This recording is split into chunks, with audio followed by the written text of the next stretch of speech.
Good afternoon, everyone. I'm David, and I'm from Israel, and my presentation is about my city, Haifa.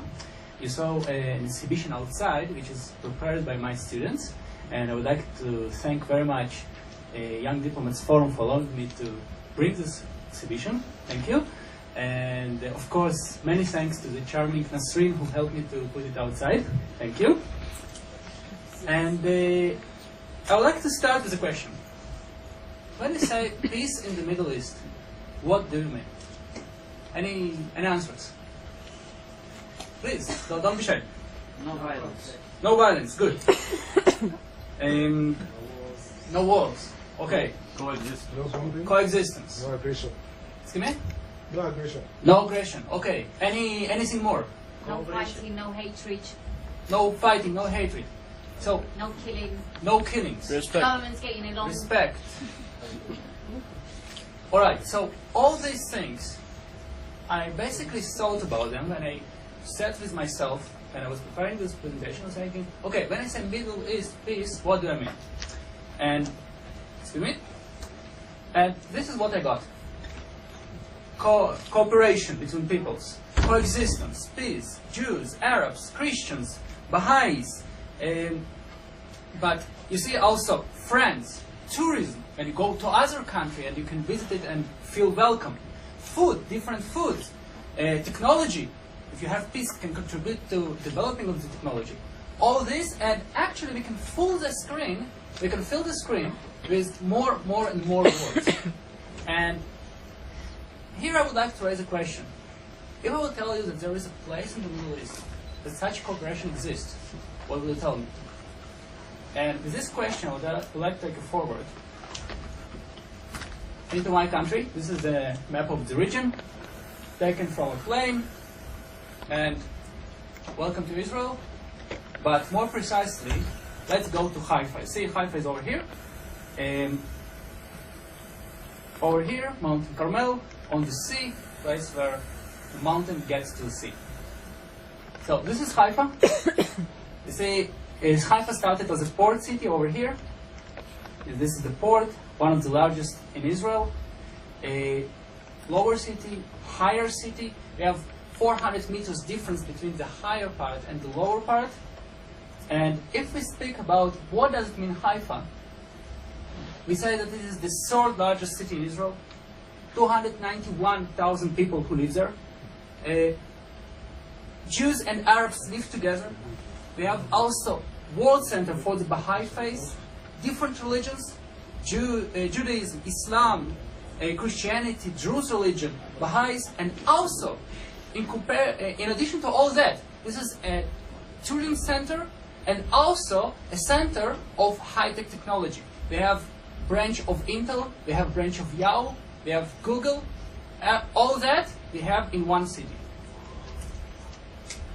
Speaking about the population, my friends, about 80% are Jews.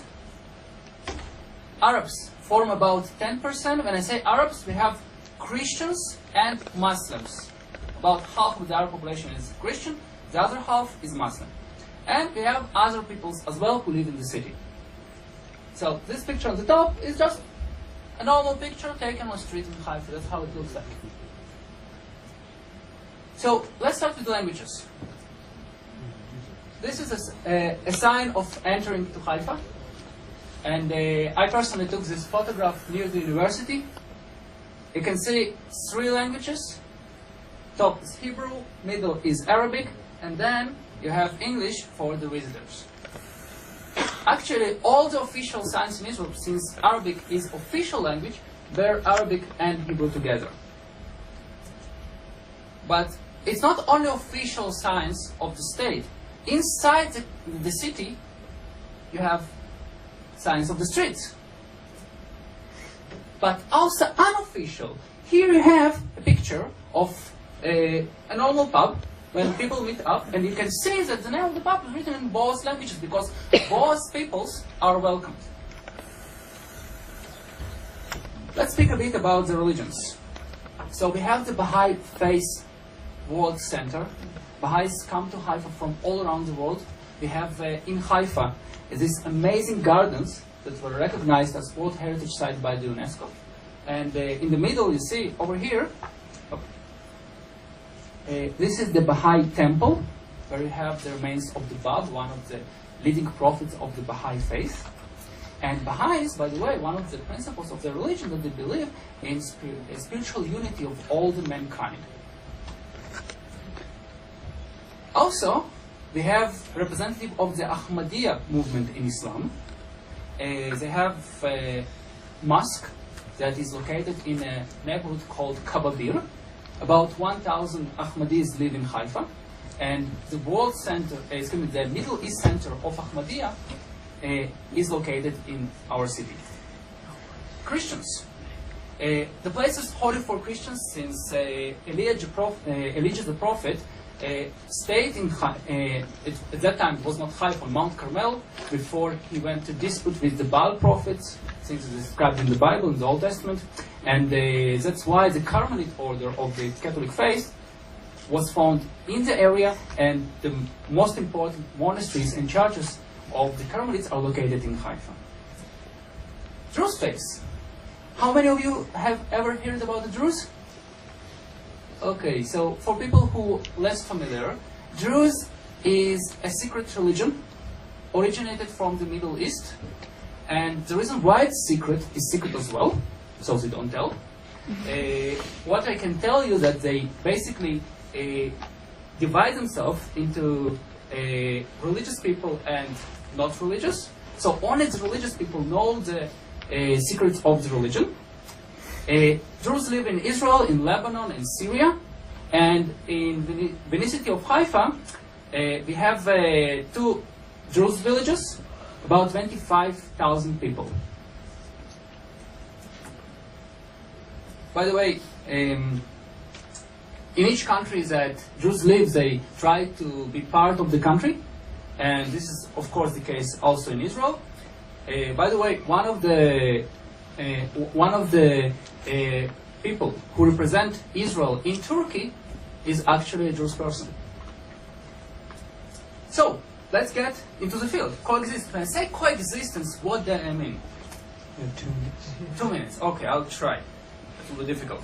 So, this is a time that, this is the photo I took it in December, when we celebrate the Hanukkah holiday, the Jewish Hanukkah holiday, and at the same time you have the Christmas holiday. So you can see the Christmas tree together with the Chanukiot standing at the entrance to the street called German Colony. And if you walk around that street, there are a lot of things like that that basically symbolize their both faiths. So this is how it looks like. Of course, this is not the real snow, but it's a message that everybody is welcome. There is an institute called Beta Geffen, which actively promotes the both cultures together, and it's located in Haifa, and they have a lot of cultural events. One of such kind of events is the Holiday of Holidays. And Honorable Chair, if I can show the video, just a bit, to get impression.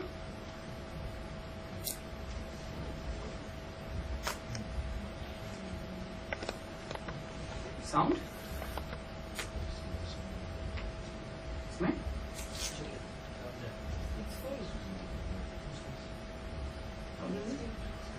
It seems to be on. Seems to be on. Oh, it's not on. Bottom far right. Check the scroll from the back. He's doing it. He's doing it. Yes.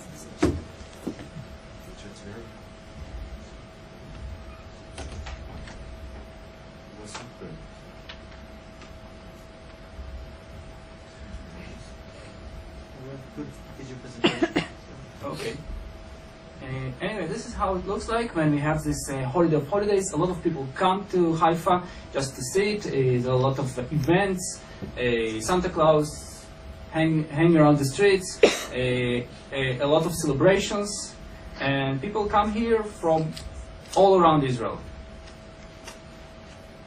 These guys are actually Christian scouts, Christian Arab scouts that have a parade. So I think you got the idea, right? Let's go on.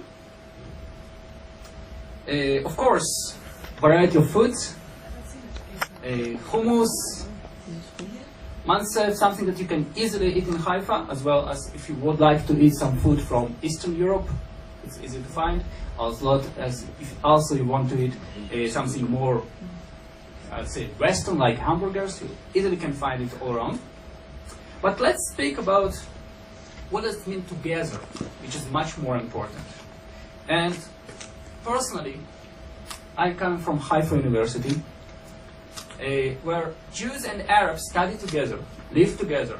I shared an apartment in dorms with an Arab guy. Enjoy the student life together on campus, and it's actually not a question because we do everything together. And it goes far beyond the university. It goes into the life of the city. By the way, in Haifa we have two academic colleges. We have two academic institutes. We have the university. We have the Technion. So the city is very young. That's why we have a lot of wildlife, a lot of young life, which becomes wild. And I would like to show you a friend of mine named Fadi. He's Arab Christian, and he started an enterprise with another friend of him, which is the guy named Leon, who is a Jewish guy, and he originally from former Soviet Union. And the enterprise is called Haifa Pub Crawl. So they basically arrange. Oh, okay, we don't have sound. So yeah, so they arrange pub crawls in Haifa, going from the top of the city to the bottom, visiting different pubs, taking tourists and Israelis together to visit different places, locations of night wildlife. Perhaps you will show some of the participants later. Yeah, Sure. of course, definitely. Maybe I will post it on the in the Facebook group. So, If you want to continue. yes, just aim to close it. Go. The playground. Kids play together.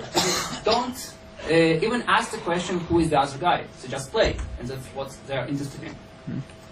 And maybe the last point I would like to touch is also the opinions. Of course, we have our challenges, we have our opinions, and we say in Israel that if you have two Jews in one room, you have 3 opinions. If you have 2 Israelis in one room, you have 4 opinions in a government crisis. So, and in Haifa, in addition to that, we have Arab Christians, Arab Muslims, and the question, what do you do with that? And of course, everyone can express his opinion. Final concluding line. Concluding remarks. Social protest 2011, 30,000 people on streets. Not even one event of violence.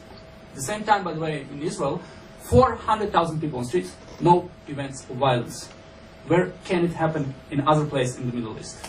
And speaking about concluding remarks, this is a kid at the demonstration, holding a sign that says Jews and Arabs refuse to be enemies. And this is one example. By the way, he supports the Communist Party.